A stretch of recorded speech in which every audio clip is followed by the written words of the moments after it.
함께 사도신경 고백하시겠습니다.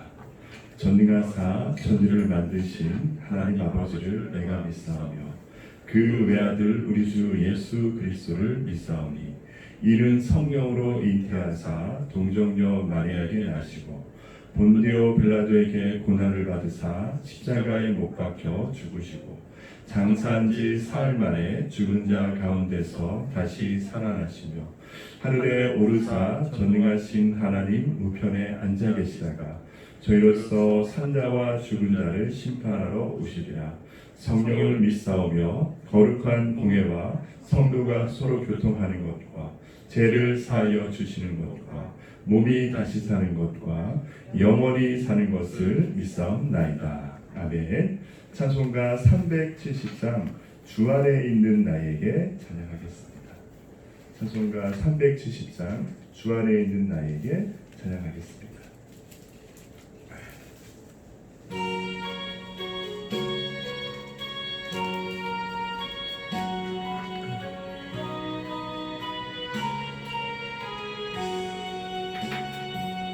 주 안에 있는 나에게 난 근심이 있으랴.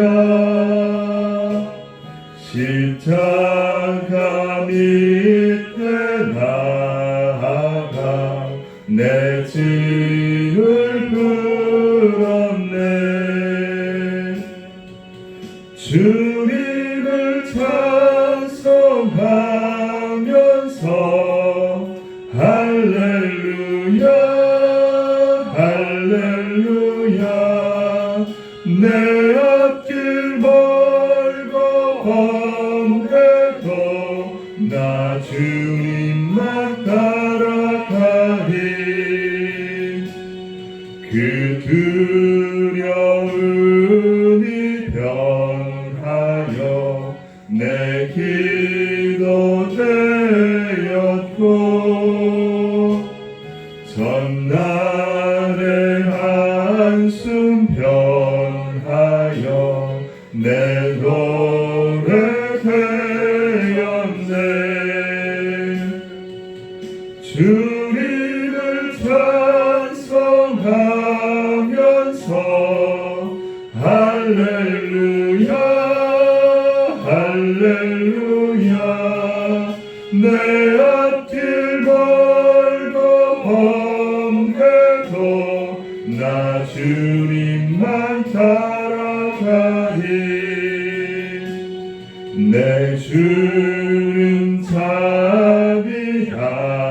자비하셔서 늘 함께 계시고 내 궁핍함을 아시고 늘 채워주시네.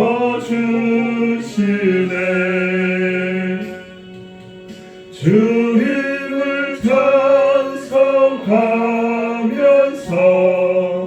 할렐루야 할렐루야. 내 앞길 멀고 험해도 나 주님만 따라가리. 내 주와 맺은 언약은 영불변하시니 그 나라 가기까지는 늘 보호하시네.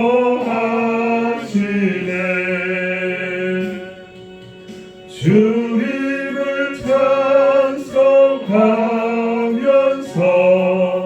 할렐루야 할렐루야. 내 앞길 멀고 험해도 나 주님만 따라가리. 오늘 함께 나눌 말씀은 사무엘상 17장 1절에서 11절까지 말씀을 함께 나누고자 합니다. 구약 성경 435페이지에 있습니다. 사무엘상 17장 1절에서 11절까지 말씀을 함께 교독하겠습니다.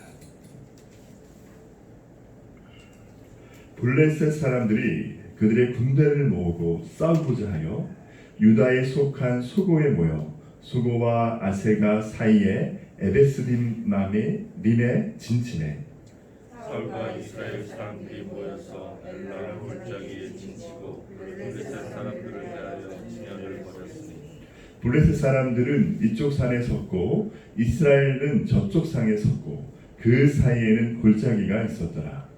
블레셋 사람들의 진영에서 싸움을 도우는 자가 왔는데 그의 이름은 골리앗이요 갓 사람이라. 그의 키는 6규빗 한 뼘이요 머리는 노트구를 썼고 몸에는 비늘 갑옷을 입었으니 그 갑옷의 무게가 놋 5천 세겔이며 그의 다리에는 놋 갑간을 쳤고 어깨 사이에는 놋 한 창을 메었으니 그 창 자루는 배틀채 같고 창날은 철 600세겔이며 방패든 자가 앞서 행하더라.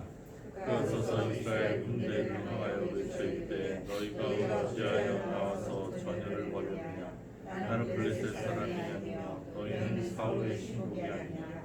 너희는 한 사람을 택하여 내게로 보내리라. 그가 나와 싸워서 나를 죽이면 우리가 너희의 종이 되겠고 만일 내가 이겨 그를 죽이면 너희가 우리의 종이 되어 우리를 섬길 것이니라. 그 블레셋 사람이 또 이르되 내가 오늘 이스라엘의 군대를 모욕하였으니 사람을 보내어 나와 더불어 싸우게 하라 한지라. 다 함께 읽겠습니다. 사울과 온 이스라엘이 블레셋 사람의 이 말을 듣고 놀라 크게 두려워하니라. 아멘. 오늘 말씀은요, 이스라엘과 블레셋과의 어떤 그 전쟁의 또 다른 전쟁이 시작점을 이렇게 말씀해주고 있는데, 오늘 마지막 11절 말씀은 안타깝게도 사울과 온 이스라엘이 블레셋 사람의 이 말을 듣고 놀라 크게 두려워하리라라고 말씀을 오늘 마지막 절에 맺고 있습니다. 그만큼 이스라엘 백성들에게 블레셋 사람들은요, 두려움과 공포의 대상이 되고 있음을 우리에게 보여주고 있습니다. 또 우리에게 적용할 말씀은, 우리도 인생을 살다 보면은 우리 앞에 있는 큰 문제와 장애물, 내가 해결할 수 없는 그 문제 앞에서 두려워하고 염려하고 떠는 우리의 연약함을 우리는 또 발견하게 됩니다. 특별히 오늘 말씀의 1절의 시작은 이렇게 나와 있습니다. 블레셋 사람들이 그들의 군대를 모으고 싸우고자 하여. 블레셋 사람들이 먼저 이스라엘을 향해서 시비를 거는 거죠. 전쟁하자. 싸워서. 왜 그런 마음을 가지고 먼저 전쟁을 임했을까요? 아마 블레셋은 자신들이 전쟁에 승리할 것이라는 호언장담을 하고 있기 때문에 생각을 묵상해 봅니다. 특별히 이스라엘은요, 지금 사울이라는 초대 왕이 세워진 지 얼마 되지 않은 시기예요. 정치와 경제와 조직의 정비에 있어서 아직 미흡한 상황에 놓인 게 지금 이스라엘이라는 생각을 해보게 됩니다. 그와 반대로 블레셋은 이미 이전부터 그들에게는 또 왕이 있었겠고요. 그들에게는 큰 군대와 조직이 이미 갖춰져 있었습니다. 그렇게 블레셋은 전쟁에 나가서 이스라엘이라는 조그만 나라에 승리할 수 있다는 그런 마음을 어찌 갖고 나가는지도 모르겠습니다.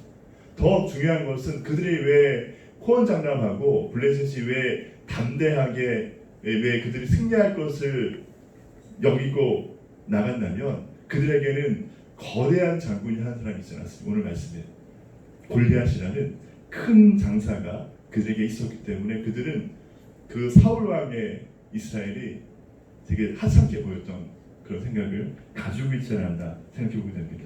근데 오늘 4절 말씀에 이런 말씀이 기록 4절 말씀에요. 블레셋 사람들의 진영에서 싸움을 돋구는 자가 왔는데 그의 이름은 골리앗이요 가드 사람이요 그의 키는 6규빗 한 뼘이요. 그러니까 싸움을 돋구는 자라는 표현을 하고 있습니다. 이것은 어떤 예전 고대 전쟁에 보면은요, 저희가 뭐 트로이라는 영화를 보면은 뭐 이렇게 큰 군대가 두 군대가 모입니다. 그리고 대표하는 장수가 1대1로 나와가지고요, 먼저 이렇게 전쟁을 합니다. 1대1 전투를 해요.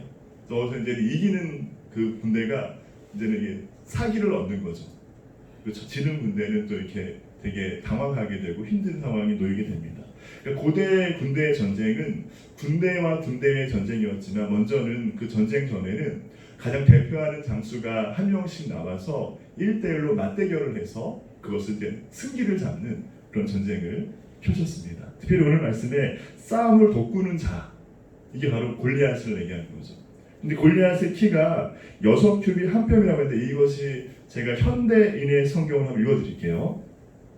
그때 가드 사람 골리앗이라 하는 자가 블레셋 진지에서 나와 이스라엘군에게 싸움을 걸어왔다. 그는 블레셋의 장군이요 키가 거의 3m나 되는 거인인데다가 키가 3m예요. 그러니까 이스라엘 백성들이 보기에는 정말 아무도 나갈 수가 없는 겁니다.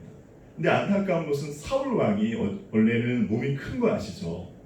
다른 사람보다 머리 하나가 큰 인물이 사울 왕이었어요. 또 사울을 사무엘 기름 부음 부를 때 정말 겸손함과 동시에 용과 뛰어났고 되게 헌신한 그 사람이었습니다. 근데 사울 왕은 지금 어떤 상황이죠? 그 앞에 내용을 보니까 악령이 들렸어요. 하나님의 영으로 충만함을 잊기보다는 악령이 들려서 지금 두려움과 염려의 그 마음을 가지고 있고 그 앞에 3m가 넘는 거대한 장군을 보고 사울 왕 또한 두렵고 염려와 좀 얼씨아까 모르는 그 당황 가운데 고통 가운데 사울 왕 또한 있었다는 것을 우리에게 보여주고 있습니다. 11절 말씀은요. 근데 5절 이하의 말씀 제가 현대의 성경을 보니까 이 골리앗이라는 장군이 또 든 무기와 입은 갑옷과 그런 물건들이 어떻게 했는지를 얘기해주고 있는데요. 5절에서 7절까지 말씀을 제가 현대의 성경으로 읽어드리겠습니다. 노스로 만든 투구를 쓰고 무게가 57kg이나 되는 놋 갑옷을 입고 거의 뭐 왜소한 성인들의 그런 무게예요. 갑옷을 입었습니다. 다리는 노스로 만든 각반을 대고 노창까지 들고 나왔다. 7절입니다. 그런데 그 창자루는 배틀채만큼 두꺼웠고 또 그 창날의 쇠 무게는 약 7kg이나 되었으며 호위병 하나가 그의 큰 방패를 들고 그 거인 앞에서 걸어 나오고 있었다. 그 창의 그 끝에 그 날 쇠의 무게가 7kg라고 합니다. 그냥 어마어마한 큰 창이었고요. 방패가 어마어마해가지고 한 사람의 방패를 들고 그 옆에서 따랐다라고 그렇게 이야기하고 있습니다. 안타깝죠. 이런 상황과 놓인 이스라엘 백성과 사울 왕은 두려움과 염려 가운데 떨었어요. 근데 사울 왕뿐만이 아니라 인간은 다 외형을 보지 않습니까? 앞에 있는 문제를 보고 눈으로 보고 염려하고 떱니다. 특별히 사무엘이 이세의 아들 중에서 다시 기름 부음 받아서 왕으로 세울 자를 찾으러 하나님의 명령 가운데 나아갔을 때 사무엘은요 그 이세의 장자였던 큰아들이었던 엘리압을 보고 그의 용모가 수려하고 아름다운 것을 보고 그에게 기름 부으려고 작정했습니다. 근데 하나님께서는 그가 아니라라고 말씀하시면서 하나님께서 사무엘에게 이렇게 말씀하셨죠. 사무엘상 16장 7절 말씀에 이렇게 말씀하셨습니다. 여호와께서 사무엘에게 이르시되 그의 용모와 키를 보지 말라. 내가 이미 그를 버렸노라. 내가 보는 것은 사람과 같지 아니하니 사람은 외모를 보거니와 나 여호와는 중심을 보느니라 하시더라. 그러니까 하나님께서는 그 사람의 중심 그것을 보신 하나님이십니다. 사무엘도 사울 왕도 그 외모와 외형 그 앞에 있는 거대한 키 수려한 용모 그것을 보고 이 사람이구나 또 두려움과 염려만 빠졌던 연약한 모습을 보입니다. 우리 또한 마찬가지죠. 지금 우리가 살아가는 시대 가운데 코로나19라는 이 어려운 환경과 문제 속에서 또 매일매일 확진자가 늘고 있는 상황 속에서 두려움과 염려가 우리 가운데 계속해서 일어나지 않습니까? 기도하지만 그런 뉴스와 매스컴의 그런 이야기를 들으면서 주변에 또 이야기를 들으면서 우리가 염려와 두려움에 떨고 있습니다. 하지만 우리가 믿는 자로서 중요한 것은 그 외형적인 환경의 문제와 장애물과 그 어려움 속에 있는 그 중심, 그 이면에 있는 하나님의 뜻과 섭리가 무엇인지를 우리가 기도함을 통해 말씀을 통해 발견하고 깨닫고 또 단단한 믿음으로 서 나가는 것이 하나님 원하시는 우리의 또 지금 순간에 지금 상황 가운데 주시는 또 위로와 기대한 생각을 해보게 됩니다. 특히 빌립보서 4장 6절과 7절 말씀 다 아시겠지만 아무것도 염려하지 말고 다만 모든 일에 기도와 간구로 너희 구할 것을 감사함으로 하나님께 아뢰라. 그리하면 모든 지각에 뛰어난 하나님의 평강이 그리스도 예수 안에서 너희 마음과 생각을 지키시리라.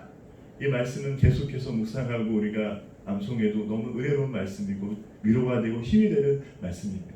오늘 이스라엘과 사울왕처럼 그 앞에 서 있는 3m 넘는 골리앗 가운데 두려움과 염려로 떠는 모습이 아니라 주님 우리 함께 계시고 그분 주시는 평강과 지혜 가운데 아무것도 두려워함이 않고 기도와 간구와 또 말씀으로 나가며 또 승리하는 기쁨과 위로와 평안이 우리 가운데 간절히 충만히 넘치기를 소망합니다.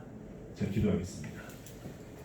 사랑의 아버지 하나님, 오늘 말씀 가운데 블레셋 골리앗이라는 거대한 장수 앞에 두려움과 떨고 있는 이스라엘과 사울왕의 연약함을 봅니다. 우리 또한 코로나라는 이 어려운 환경 가운데 염려하고 주저하는 모습이 아니었는지, 또 지금도 그런 상황 가운데 놓인 것은 아닌지 다시 한번 기도하며 돌이킬 수 있는 은혜를 더하여 주시옵소서. 또 주님 안에 날마다 거하게 하시고 말씀과 간구와 기도를 통해서 두려움과 염려가 아닌 하나님의 평강과 지혜와 은혜를 경험하는 오늘 하루의 삶이 되게 하여 주시옵시고, 이 어려운 환경과 고난과 고비 가운데도 하나님 동행하심을 통해 주 안의 기쁨과 소망과 감사를 충만히 누리는 그 삶, 주 영광 가운데 올려드리는 그 삶을 살아가는 우리의 삶이 되게 하여 주시옵소서. 예수님의 이름으로 기도드립니다. 아멘.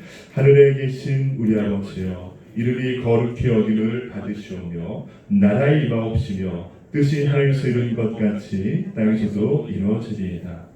오늘날 우리에게 일용할 양식을 주옵시고 우리가 우리에게 죄 지은 자를 사하여 준 것 같이 우리 죄를 사하여 주옵시고 우리를 시험에 들게 하지 마옵시고 다만 악에서 구하옵소서. 대개 나라와 권세와 영광이 아버지께 영원히 있사옵나이다. 아멘.